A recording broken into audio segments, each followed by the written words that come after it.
Okay, good morning, good afternoon, good evening, everyone, wherever you may be located. My name is Colin Dennis, and it's my very great pleasure to, on behalf of the British section of IFT, to welcome you to this webinar. Behind the scenes, my colleague Rhianna Gamble is assisting us, so hopefully we won't have any technical problems, but I'm sure Rhianna will help sort them very quickly if we do. This webinar is one of a series that the British section is doing on sustainability. And just a few words about us as a section of IFT. We were actually formed way back in 1939, the same time as IFT itself was established. So we're probably the longest standing international section of the Institute. And throughout those 85 years, the section really has enjoyed providing the link between the UK and the USA, in particular, in the science of food community. And our principal aim within our section is really to promote international exchange and sharing of scientific and technological endeavors to advance the science of food and its application in the global food system. Hopefully for the benefit of all. And I think today's webinar is a very typical example of this objective for the section. We're very fortunate today to have Julie Emsing Mann join us as our speaker. But before introducing Julie, I just want to explain the timing of the session today. Once I've said a few words of introduction, Julie will then speak for around 35 minutes or so. And then we hope to have around 20 minutes or so for Q&A. So please feel free during Julie's presentation to put your questions in the chat box, and we'll try and pick those up, as many as we can, during the session. And maybe Julie will be able to answer any additional ones perhaps after the session. But now a few words about Julie.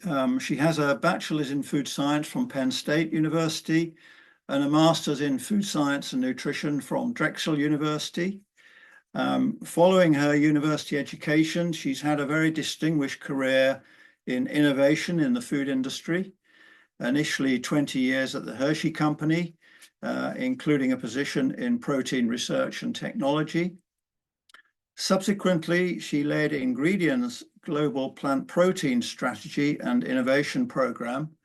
And then after that, she was chief innovation officer at PURIS Holdings before founding a consultancy company.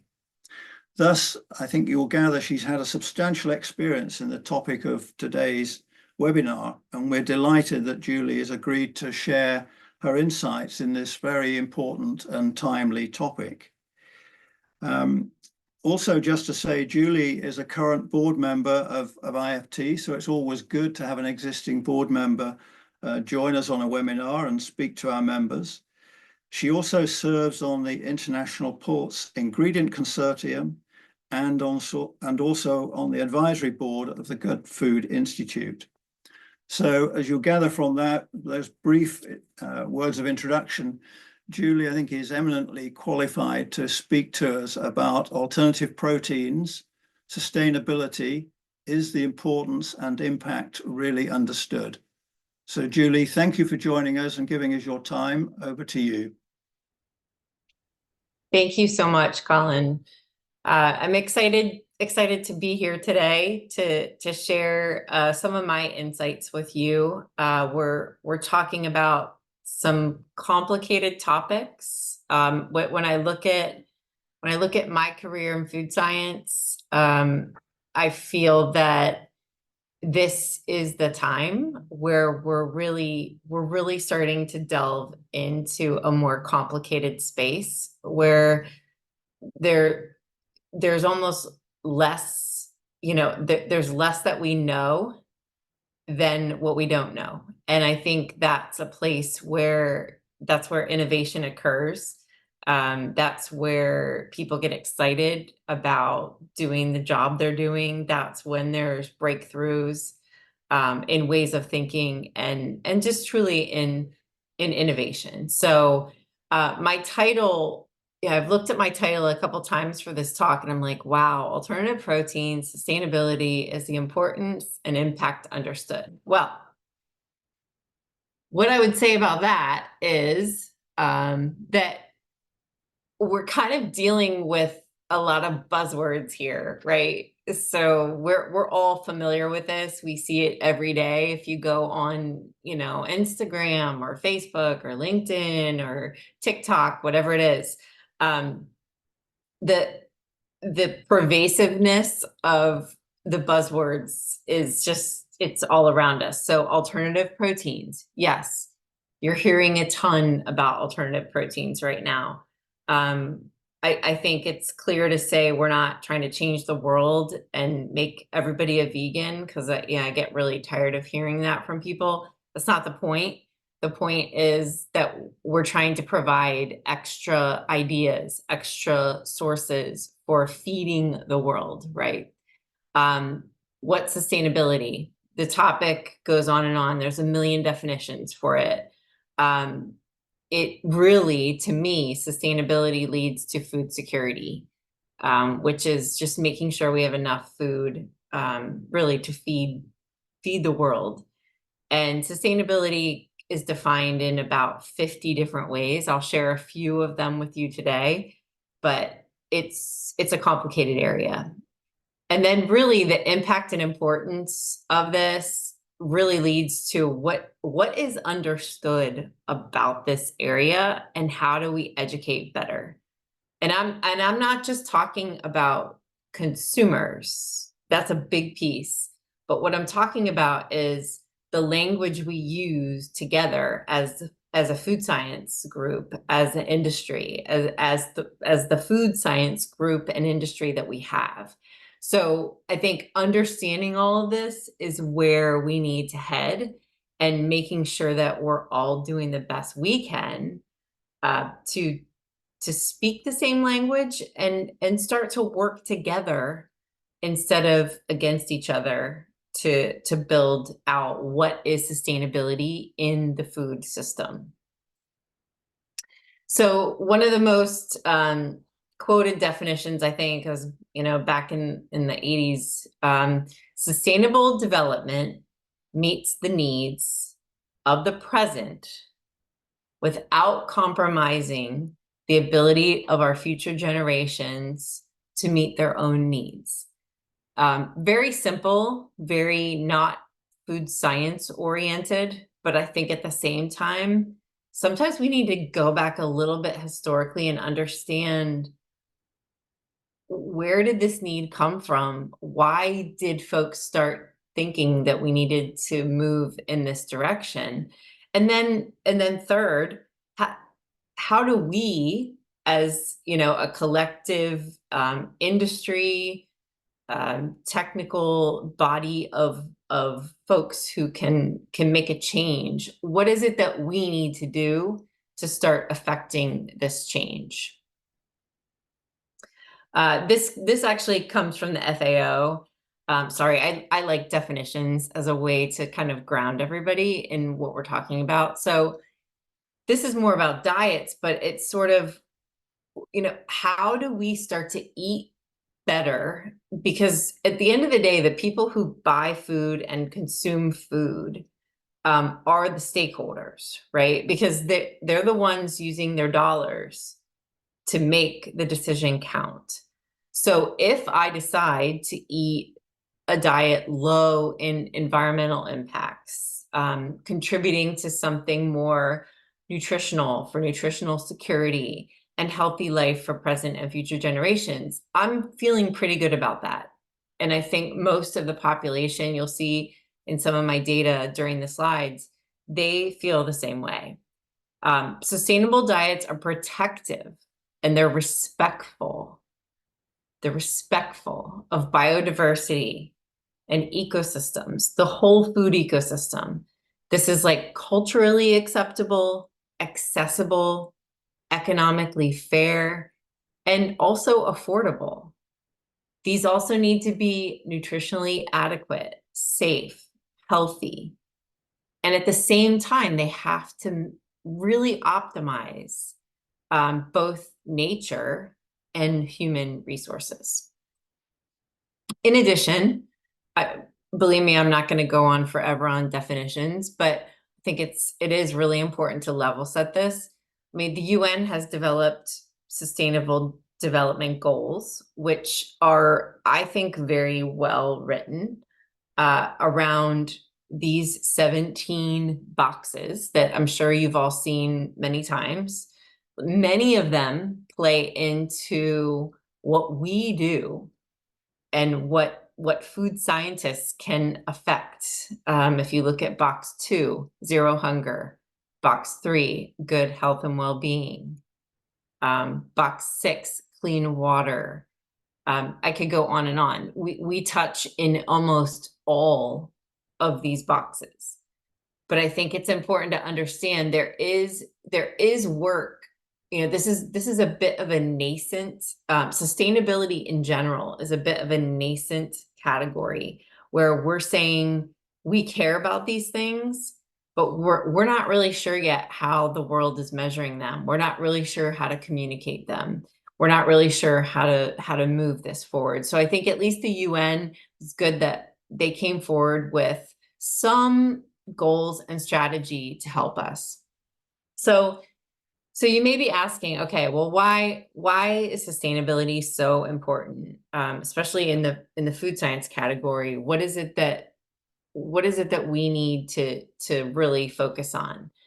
For me, and I think for a lot of folks, food security is the #1 space. We're not out there trying to just develop innovative products for fun, right? I mean, there's a part of our industry that does that, and I think that's okay. I think food security is the piece where we really need to focus. So more than 3 billion people are malnourished, and many of the rest of the planet are not eating diets really great in nutrition or in areas where, you know, they need to be focused for their own health, for their own, you know, productivity in their life. And I think as we see the world expanding, we're going to need to feed more people. If we think about sustainable food development, the goal is to make sure there's enough food and there's nutritious food.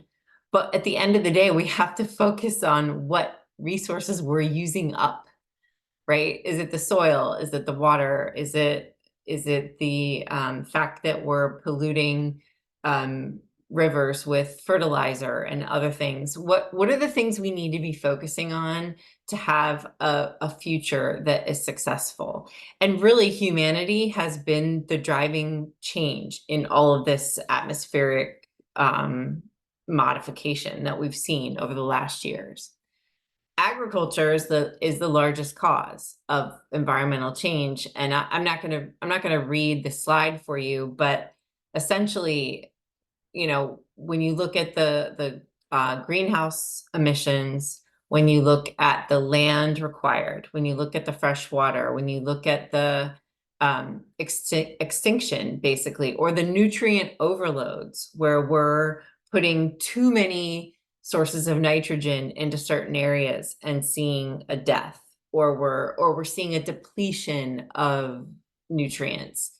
All of those things, and not to mention the fish and the sea, which is a whole, you know, other topic to talk about, but we have the ability to control what we're doing agriculturally.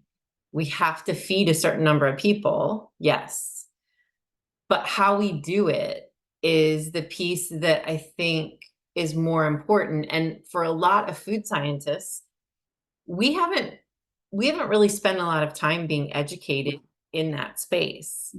We need to know more about how agriculture and how what we're doing as a food science group affects that. Give me 1 second. Let me just do something quick. There. Ow, ow.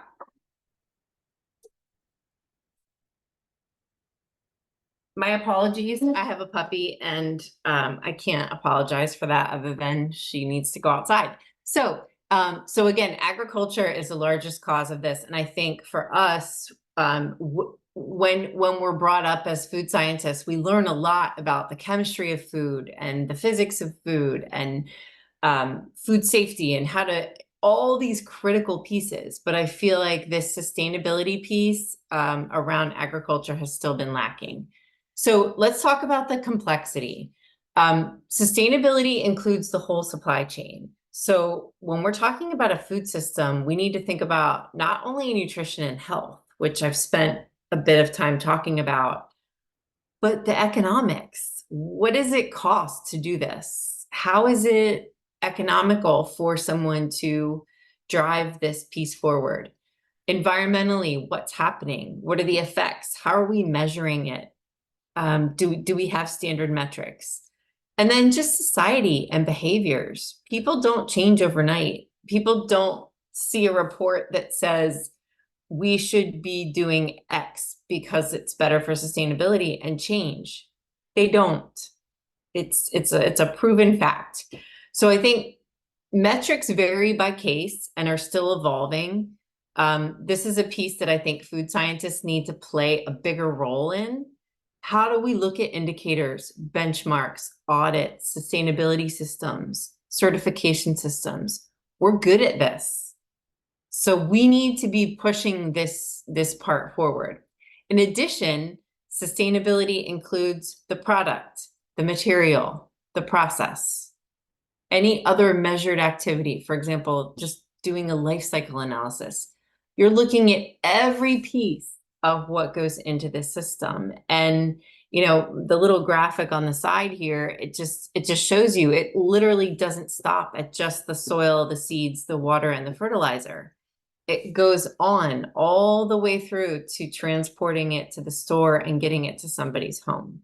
So sustainability has some complexity. In addition, standardization and reporting is lacking.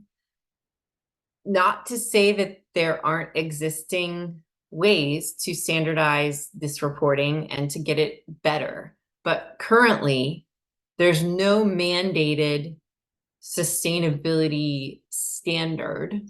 If you would look at, for example, a spec sheet or a microbiological sheet, there's very specific standards we have in the food industry to drive that forward and to make sure everybody is holding up kind of their end of the bargain.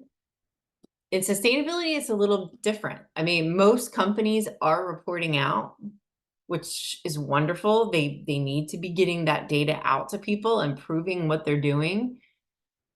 But there's various ways you can do it, and some are more rigorous than others. Some are more standardized than others. I think the list here, you know, it's sort of an acronym warehouse. I could have probably added about 6 to 10 more. I tried to stick with what I saw as the top 5. But this is a problem because now if I'm a consumer and I'm looking at all these companies producing data, I don't know if one is using an easier system, one is using a harder system. I wouldn't know. And even as a scientist and someone who's been in the industry for 30 years, it's still tricky to navigate and read the reports and actually compare them from all the different companies and as to how they're doing on sustainability, in air quotes. So if that piece isn't complicated enough, we also have alternative proteins, which is not a new area, but I would say still a nascent area, still a growing area. Alternative proteins are basically saying, like, we're going to provide, in addition to, you know, the pork, the beef, the fish, the chicken that's currently on the planet, we're going to provide an additional source because we're probably going to need it at some point, given the population growth and the ability for us to grow food. So alternative proteins, as many of you probably know, are proteins produced from plants or animal cells, depending, It could be by way of fermentation. So the goal here is to have proteins that complement the current animal proteins on the market. Again, not suggesting that vegan is the way to go or vegetarian is the way to go, more to say that these are bringing an additional choice and they're designed to have similar taste, and hopefully to be costing less at some point. Right now, we would say we'd be happy with costs at the same. So alternative proteins can add this additional source to a growing population. They're land efficient. They have typically fewer greenhouse gases. They're water efficient.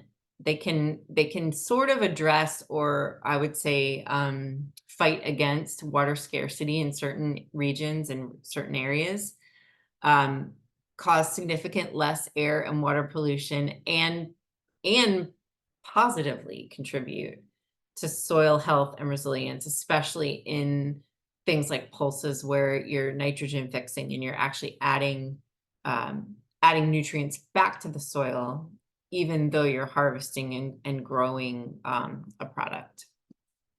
So just an example, and this comes from the Good Food Institute, who does a lot of great work on alternative proteins.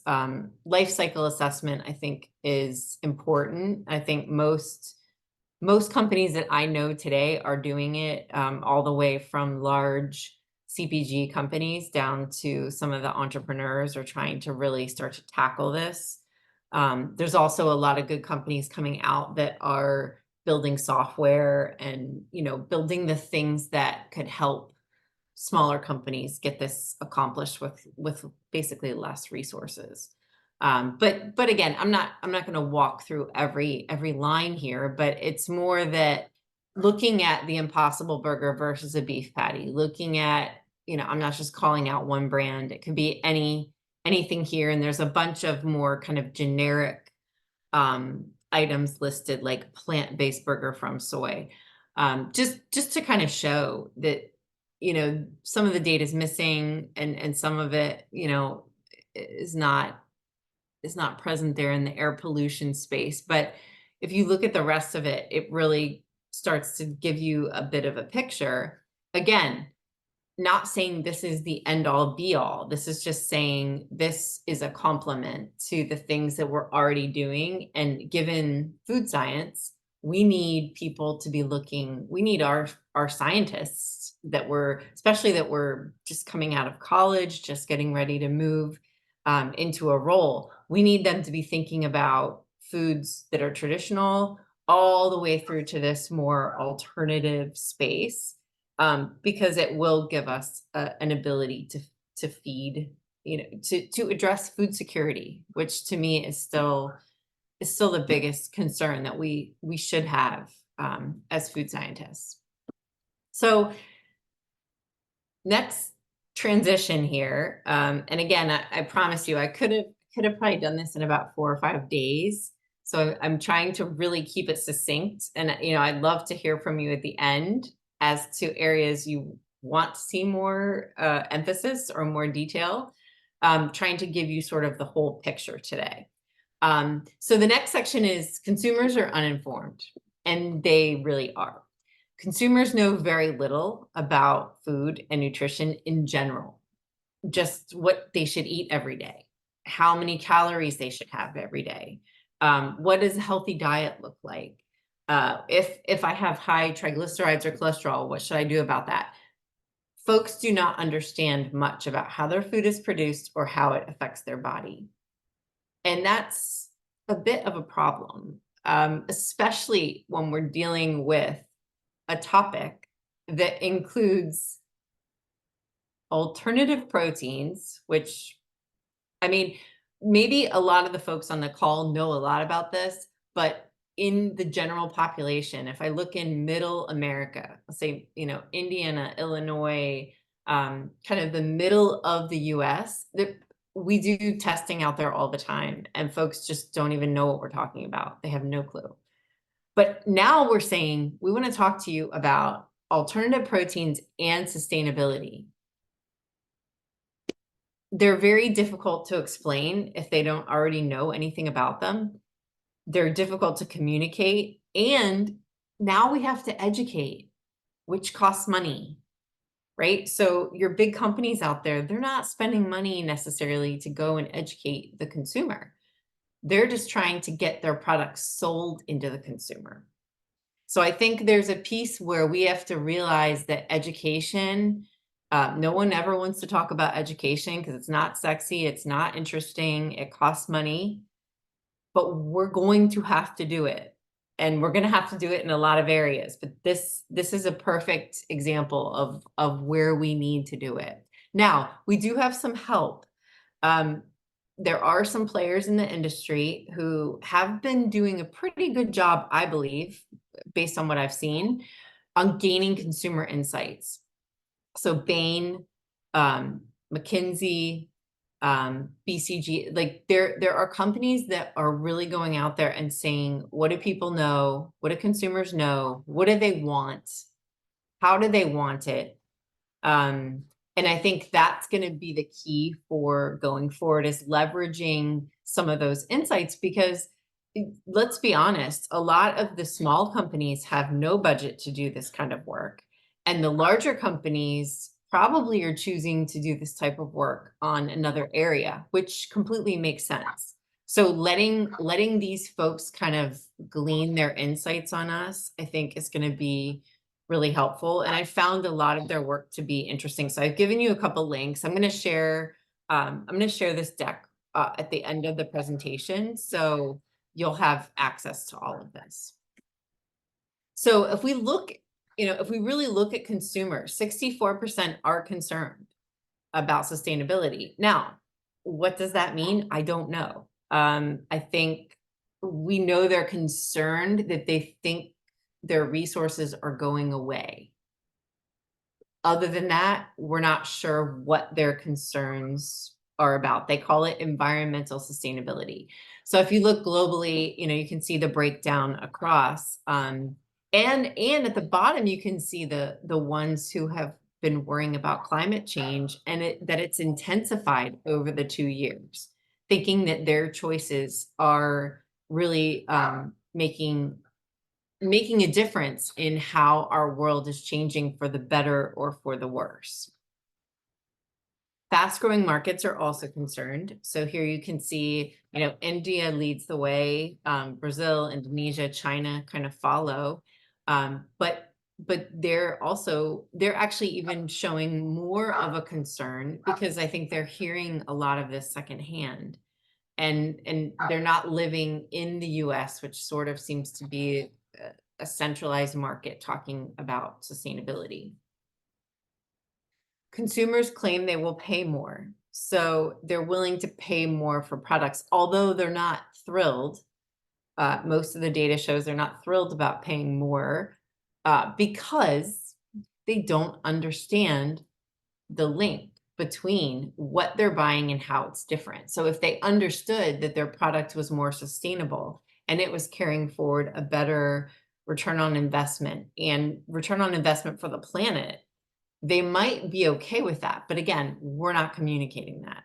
So all they're hearing is, this is more sustainable, you have to pay more. So we'll see how this goes. Typically in food history, whether it be gluten-free or plant-based or any other area, consumers say they're okay to pay more, and after a short time, then they're not willing to pay more going forward. Now, this is just a couple slides from BCG, Boston Consulting. They are open. This one looked, why I liked this and why I put this on here was they're looking more at like every category, from cars to skincare to apparel to everything that's claiming sustainability right now, which is a lot. It's a lot of products. And food is one of the top. If you look at the second box down on the food column, 63%, they're looking to adopting sustainable behaviors, and they're the highest on acting on their concern. And we hear that this is because these are things they're putting in their body. and they're worried about their future health or their family's health, which completely makes sense. But for us, we need to understand this means that the food and beverage space is a perfect opportunity for talking more and communicating more and educating more about sustainability. And we're not doing that very well right now. Consumers also start to look at kind of how they associate these attributes with food and which ones are like kind of their top three, top three reasons why they would work for something or buy something. And a lot of times it's healthy, it's good value for the money. At the same time, on the other side of the axis, it's socially responsible. It makes me feel like I'm taking care of myself and others. So again, these are kind of juxtaposing reasons why someone chooses a certain food or a certain claim on a food. And these are things that we as a food science group, food science industry, have to start understanding better if we want to affect the change. Lastly, opportunity for food companies. So, we see that food actually, has kind of more of this healthy, high quality, filling, nutritious. They want to push sustainability as something that they're buying, they're supporting. They want to tell their friends about it. And food companies, big or small, need to understand that they could be leveraging this better by making certain statements on the package and then subsequently going and making sure that consumers understand what it means.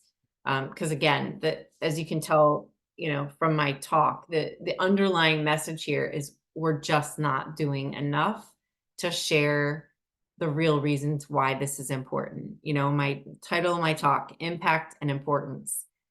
We can't have an impact if we're not sharing what the importance is in educating the consumers on this space. So I'm going to walk through this really quick. What's driving global growth in sustainability and in alternative proteins? All of these four things, and really health and wellness, I would say, still leads the way, but I would say climate change and sustainability has really moved up into a second place in the driving of global growth. When we look at segmentation, I don't know how many of you are familiar, but we really need to look at, it's pretty simple: where, who, why, what, like and how. How are we going to educate these people? Who are they? Why are they here? What are we missing? Right? And if we look at the alternative protein segmentation today, it's like your cultural upbringing, your health and wellness focus. What are you caring about? Is it clean label? Is it more that you're worried about food safety or animal welfare or planetary wellness? All of these things. It's a very complicated, very fragmented segmentation. All of these things are affecting where we're going in this space. And when you look, if we drive down one more layer, we can kind of make it a little bit tighter, because segmentations are always tough. Food enthusiast, wellness devotee, planetary pioneer, convenience seeker, animal advocate. These are really the categories driving this whole alternative protein segment. And I would say that sustainability, in a lot of ways, maybe other than convenience seeker, that may be a little hard to link to sustainability, but basically these are all the buckets that are telling us where we need to go, who we need to educate, how we need to educate them. We need to have different dialogues for each of these groups. So what is needed? What's going to help the shift? If we look at the shift wheel, and this is from the World Resources Institute, they do a really nice job of kind of boiling some of these things down into like a nice infographic that you can share. And I'm borrowing it from them because I respect what they do. We really have to maximize awareness in the blue on the bottom here on the left-hand side. We need to help evolve social norms, minimize the disruption, and really sell a compelling benefit. And then we need to just make sure, back to the blue, that we're educating on kind of where we're going and what we're doing, and really the why. Everybody today wants to know the why. Why are you doing what you're doing? Why are you saying what you're saying? Why are you selling this product? What is your belief in behind it? And I think we have to make sure we're sharing that why with them. So my last slide is, food scientists have a game-changing opportunity. And I think we need to think about our roles a little bit differently than we used to. We need to help utilize food science to build the sustainability piece. We can't just leave it to people who work in sustainability to build this. We need to be a part of it. We need to be helping them along the way. Looking at current foods, alternative foods, whatever it is, we need to be a part of that conversation, and we need to be leaders. Secondly, understand the diverse segmentation. It's crazy. Understanding the consumer is it's beyond anything I was ever taught in food science. It's way more complicated in some ways. But we need to start taking more of an active role in understanding the consumer and what the opportunities are for sustainability, and for not just alternative proteins, but for any space we're working in. Developing clear strategies, which you're all probably familiar with, analyzing drivers of liking and understanding in consumers. And then lastly, investing in educating. We have to start elucidating the benefits of whatever we want to play forward for sustainability or other areas, so that we can build out this understanding in a way that we're not just talking to a blank canvas when we're putting out this messaging. So hopefully, I know I touched on a lot of different topics in a very short time. I tried to give you just a glimpse into each of them, and I'm sure there's more that we could delve into, but I'm gonna stop here and thank you for listening, and would love to hear other thoughts that you have or questions that you have. Thank you very much, Julie, for that tour de force of this very important topic. And you highlighted communication, education very forcibly there. The first question I saw in the chat, I think, was a very specific one. I think it related to one of your tables that you shared around some of the alternative proteins versus animal sources. And one of our British section members has asked, why does cultivated chicken fare so badly against the animal source? So I would say, I'm trying to go back to that just to see if I can address it more specifically. Typically, so cultivated at this point still is in, when I say alternative proteins are in a nascent phase, that piece of it is in an even earlier stage, and they're struggling a lot with maybe I shouldn't say struggling. They're figuring out how to appropriately grow the cells, keep the cells healthy, harvest the cells, isolate the cells, feed the cells. They have a lot of work in front of them to bring that what would I say, that like labor intensive, resource intensive piece down. Now they are doing it and it's happening. Many companies are making huge strides. I mean, I think this piece was from 2023. At least I referenced it at the bottom as 2024, but I think it was a 2023 source. There's been a lot of progress made, but you know, it's going to be one of those things, just like any technology. It takes time to harness the efficiency. Okay, thank you. There's another question on education, but as a precursor to that, very early in your talk, you highlighted the fact that we as scientists need to perhaps be more consistent on some of the language we use. And I just wondered whether you've got any insights of what's happening in food science departments, especially in the US, in terms of changing the curriculum or expanding the curriculum to beyond the traditional topics that we're all used to in food science? Yeah, I mean, I I support so many universities in the US, and they're all doing a great job. I think they're doing the best they can to move the needle with the resources they have. I think I think we're not moving fast enough is my personal opinion, and I've told many of them that, so that this is not a surprise. I think we need to be changing the curriculum faster and adding, adding more courses. Not to say anything specific that alternative protein or sustainability has to be um, communicated in a specific way. I think there's lots of ways you can communicate it. I think it's just that we need to your point, use the same language, and and we need to start introducing it to the incoming students um, in food science or in sustainability or in nutrition, so that again we can all start to talk the same language at some point. Because for a lot of us, we were mid-career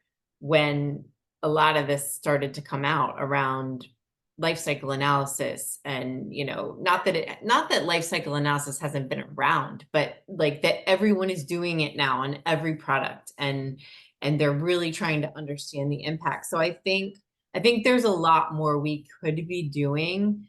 um I don't have the answer as to how to make it happen faster. I would love to hear from others if they have an idea, because I think universities are open to it. Okay, thank you. Again, we've got another question here from one of our section members. Do you think that food scientists, technologists, we get wrapped up in the technology, in other words, the cleverness of our approach and the benefits for the planet and Miss Key mission of creating delicious, nutritious food? So it's this dilemma, isn't it, between sustainability and nutrition, and trying to make sure they're running side by side. And Yeah, and I think yeah, I mean, I spent 20 years probably being enamored with technology. I'll just be completely honest. I wanted to create patents. I wanted to solve problems. I wanted to, and please do not get me wrong. That is a great place to be as a food scientist. I think it's just that our world has gotten more complex. And so, I could create an emulsion that makes the best low fat chocolate in the world. But if it's not good for people's arteries and the energy required to produce it is exorbitant, then I need to have some kind of assessment where I say, okay, really cool science, really great development, really solved a problem that needed to be solved. However, now I ruined the nutrition and the sustainability piece of it. And I think for me, it really boils down to one thing, and it's going to be different for every company, but it's a scorecard. And I know I sound like a geeky scientist, which I am, but it's a scorecard that says you're not going to make every piece of the boxes happen. You're not going to hit everything every time. Great taste, indulgent, nutritious, climate friendly, sustainable. You're not going to make it perfect, but you need to have teams in your company that look at this scorecard together And whether it's the scientist, the marketer, the salesperson, the business developer, the finance person, it doesn't matter. You all need to be able to stand there and look at that page and say, should we do this? Right? It's not just about a cool science project, and it's not just about finances. It's starting to gray in the middle where everyone has to hold hands and say, okay, it's good for this, but it's bad for this. It's good for this, but it's trade-offs. And that's not an easy thing to talk about, but that's really where we're evolving to. Okay, thank you. Obviously, you emphasize very clearly that educating the consumer is absolutely vital. But the question is really, whose responsibility is this? Where should it start, in schools, or is it the industry? I suspect your answer is everyone, but have you any insights on, and I think relating to consumers, Julie, you showed quite a lot of consumer data. And are you confident that that reflects what consumers do as opposed to what consumers say they do? Well, that's a great question. So no, consumers say they do lots of things, and we know as an industry that that's not always true. And so I think you can use that as guidance, for high level guidance, just to show, yes, people are interested in sustainability and they're interested in learning more about alternative proteins. But you're right, you can't, I use that as like a supplemental piece of data. It's like one of many. I think for me, education is going to take a multifaceted approach. And I think one thing we could be doing better is starting young. And I'm working on a lot of projects with elementary schools and STEM programs and things where we can start influencing. Again, not saying what you should or shouldn't choose, not telling you what you should believe in, but giving just the factual information about sustainability as at a younger age. Because as these kids grow up, we're already seeing changes in their behavior. The kids today that are, let's say 10 to 20, are eating very differently than any generation ever has. That's an impact of branding, marketing, some education. So it unfortunately, you have to be patient, right? Because that's going to take some time to come through into our culture. I think there is also a responsibility for companies who are launching products. If you're putting a claim on your package around sustainability and you're not educating, I'm not sure why you're wasting the ink.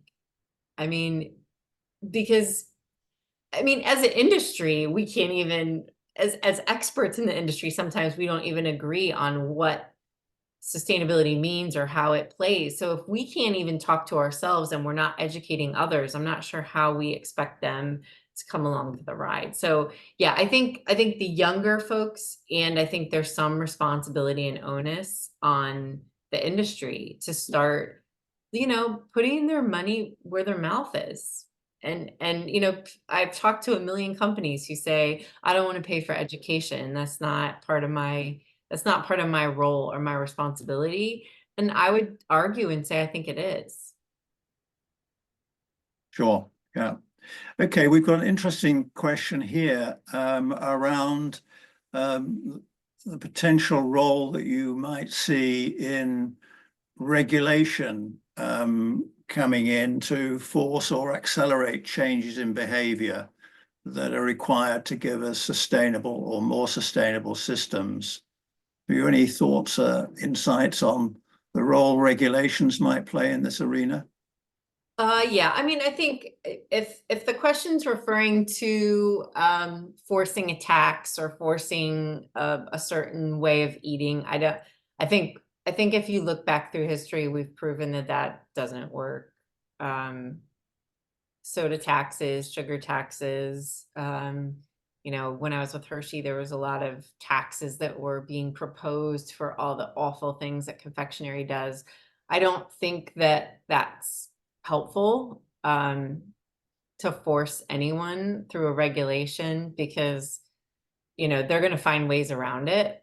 And people should have the choice to people should have the ability to make a choice. I think for me, it's not about telling people what they need to do. It's about giving them a compelling story, a truthful story, not a false story, but something that's genuine and that explains, like, you should make these choices because of these reasons. It's about your longevity, it's about the planet, it's about, I think if the story's told right and accurately, people will choose the right thing versus being forced through a regulation or a governmental kind of push.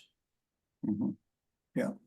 There was another question or comment in the Q&A that talked about the issue of it's not one or the other in terms of a protein source, but how one might use alternative proteins to supplement our traditional meat products, meat dishes, and so on. Welcome your comments on that. Is that a way of encouraging the use of alternative protein sources? Yeah, and I think that should be the main thrust. I mean, you know, people will look at me and say, "Oh, most of your career's been in alternative proteins. You must be a vegan." I'm not a vegan. I'm not a vegetarian. I mean, I try to balance what I eat by combining different things. So, do you really need to eat meat, dairy, eggs 3 times a day, 7 days a week? Probably not.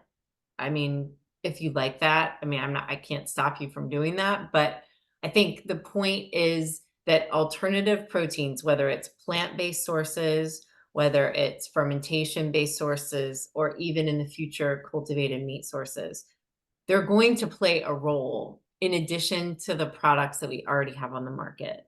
So, you know, there's some wonderful dishes that are plant-based, and they're not vegan burgers. They're you know, chana dal from, you know, some kind of chickpea based.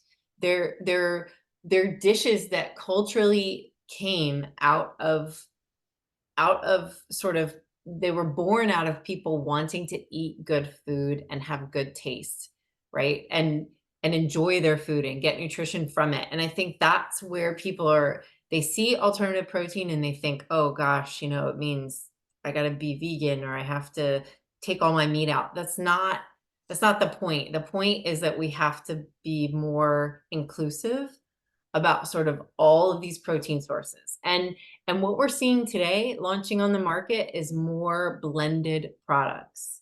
So more products that are, let's say, partial, I'm just going to make this up because I'm not going to example a brand, but chicken, a little bit of chicken and chickpea and sorghum and something else. Okay. And back in the day, we used to call that extending meat, right? We used to add soy to something and we would say we're extending the meat.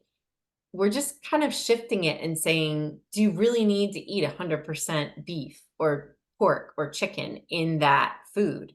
Could you have a component of other plants that complement the meat? So one, we're reducing the usage of meat. The taste should be very similar. The nutrition may actually improve because you may actually add amino acids that make the product more complete. The cost is going to be lower. I mean, if you see what I'm saying here, it's like it's a very easily adoptable method to think about if we start thinking about alternative proteins as combination proteins. Yeah. Yeah, so very much evolution rather than revolution. Exactly. There, yeah. Okay. Another question from a former chief sustainability officer who makes the point that your comments around agricultural impact are so critical. And he makes the point, measuring the carbon impact stroke climate change across scope 3 is proving to be a good thought process. He would appreciate your input. Yeah, I mean, to be honest, I don't know that I have the depth on this call. I mean, I'd be happy to take it offline and have a conversation to get into more of the semantics of what they're asking. I think the carbon piece, there are people who are playing their whole game on the carbon measurement of sustainability, and they want to use that as a metric that they're going to send forward to the market. And there's people who are really staying away from it. I have some experience in working in that space for the companies that I've worked for, but I don't know that I can make a broad brushstroke statement on this call about it, because I just don't want to get it wrong. Yeah. Okay. Good. Well, maybe the person can Yeah, they contact can you directly. Yep. You have my contact information, so happy to talk to anybody on the call separately or offline. Yeah. Another question that's come up is the alternative protein area is a bit like the ultra processed food area. You get contradicting so-called scientific reports and so on. I mean, how do you think we as an institute or as individuals should be perhaps more active in dealing with that? Yeah, I think ultra processed foods and plant-based got associated with each other because Yeah. a lot of the first links for plant-based were, products that had 17, 18, 25 ingredients in them. And I think ultra processed has been starting to be linked more and more to, why would I just not eat beef if I can go to my grocery store and get a beef burger versus a burger that has beef as the ingredient versus, these 30 things. I think as an industry, we have to do two things. One, we have to be smart about how we're formulating. It's not necessary to have that many ingredients in a product if you know that the consumer is looking for a small amount of ingredients. I think we're all very smart food scientists. We can figure out how to, and it's happening today. I mean, look at the revisions in some of the plant-based burgers, less ingredients, less fat, less saturated fat, all the things that make sense to get away from ultra processed food. I think the second thing we have to do is educate that processing in general needs to stop being attacked, because processing in many ways, heating, cooling, mixing, shearing, refrigerating, these are all processes that we're going to take products through in order to make them safe, available, convenient, and accessible for people to eat. So I think we have two kind of big buckets we have to work on. One is being honest about the fact that if you want to eat raw sweet potatoes out of the field and you don't want any processing, then be my guest. Go harvest them, rip them out of the ground, take them home, wash them off, and eat them. When you get tired of doing that, you're going to come back and say, was food processing so bad? Yes, there are foods that are not good for you and they are not processed well, maybe, or maybe they have too much fat or too much sugar, or definitely agree. But I think we have to teach people the difference between basic food processing and what's needed for safety and health and nutrition, and what are kind of more like the indulgent foods that aren't good for you. And then in addition to your point, like we just have to be honest with people about, what the goal of making some of these foods are. If you're trying to mimic a beef, you might have to add a few more ingredients. It just depends on the consumer and what they want in the end. Yeah. Okay, Julie, you've worked very hard during this session. This will be the last question, and it's looking to the future. What lessons can we learn from the work that's going on to put humans on Mars? as they will need a sustainable food supply system. Any thoughts on that one? That's a tough one. Wow. I'll be honest with you. I think that might be the hardest question I've gotten in a really long time.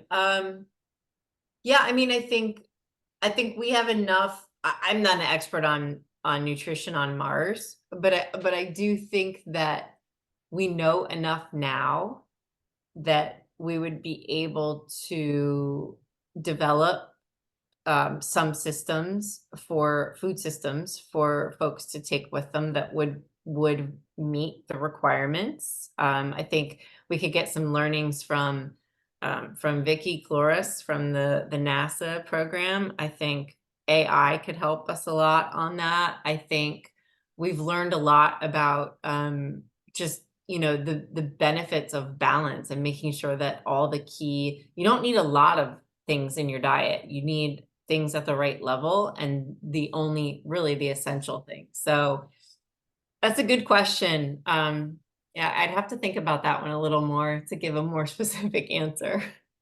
Okay, well, it came from the chair of the British section, so you will see him in Chicago. Oh, You can follow up there. yeah, yeah. Maybe at IFT we can follow up on that one. Absolutely, yeah. Okay, well, look, we've already done probably 25 minutes of Q&A, so I really do want to thank you, Julie, on behalf of the British section and everybody who's attended.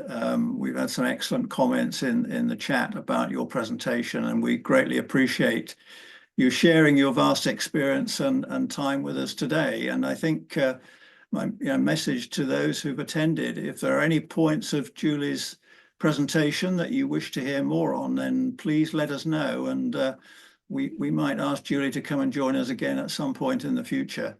Sure. I'd be happy to.